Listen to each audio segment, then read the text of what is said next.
à tous et bienvenue dans ce nouvel épisode de notre série Zoom Marché.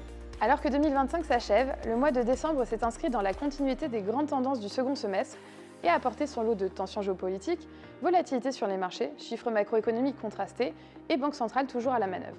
Comme anticipé, la Réserve fédérale américaine a baissé ses taux directeurs de 25 points de base pour la troisième fois consécutive. Si la décision était attendue, le marché semblait davantage tabler sur un discours plus restrictif de la part de Jérôme Powell, ce dernier ayant créé la surprise en annonçant la reprise des achats d'actifs.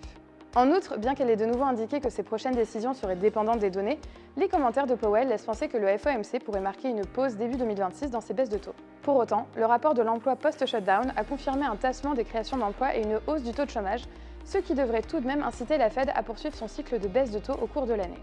De son côté, la Banque centrale européenne a laissé ses taux inchangés, faisant écho à la publication de la mise à jour de ses prévisions économiques pour la zone euro.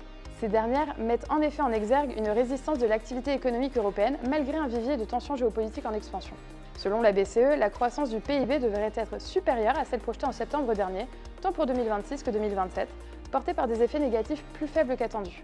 À contre-courant de la majorité de ses homologues occidentales, la Banque centrale du Japon a relevé son taux directeur d'un quart de point, le portant à 0,75%, un niveau que nous n'avions pas observé depuis près de 30 ans. En normalisant progressivement sa politique monétaire avec d'autres hausses attendues, la BOJ pourrait réduire l'avantage structurel du yen comme monnaie de financement, ce qui pourrait constituer un facteur de stress sur les stratégies de carry trade et donc la stabilité des flux internationaux. Ainsi, les évolutions des taux et du yen resteront des indicateurs que les investisseurs continueront d'observer à la loupe au cours des prochains mois.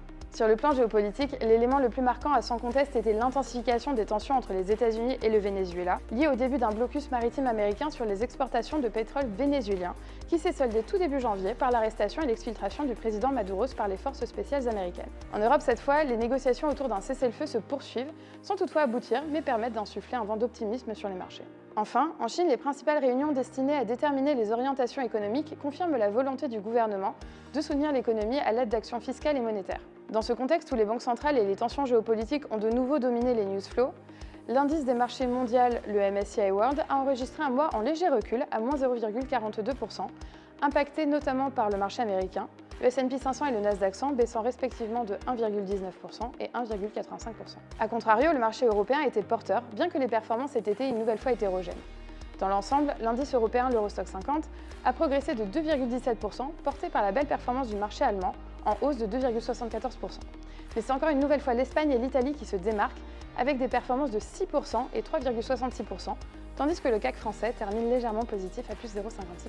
Du côté des émergents, l'indice global, le MSCI Emerging Markets, s'inscrit à plus 1,27%, mais à l'instar du vieux continent, les performances sont disparates entre les zones, voire au sein d'un même pays, à l'image du marché chinois, le CSI 300 gagnant 2,57%, tandis que le Hang Seng recule de 1,24%.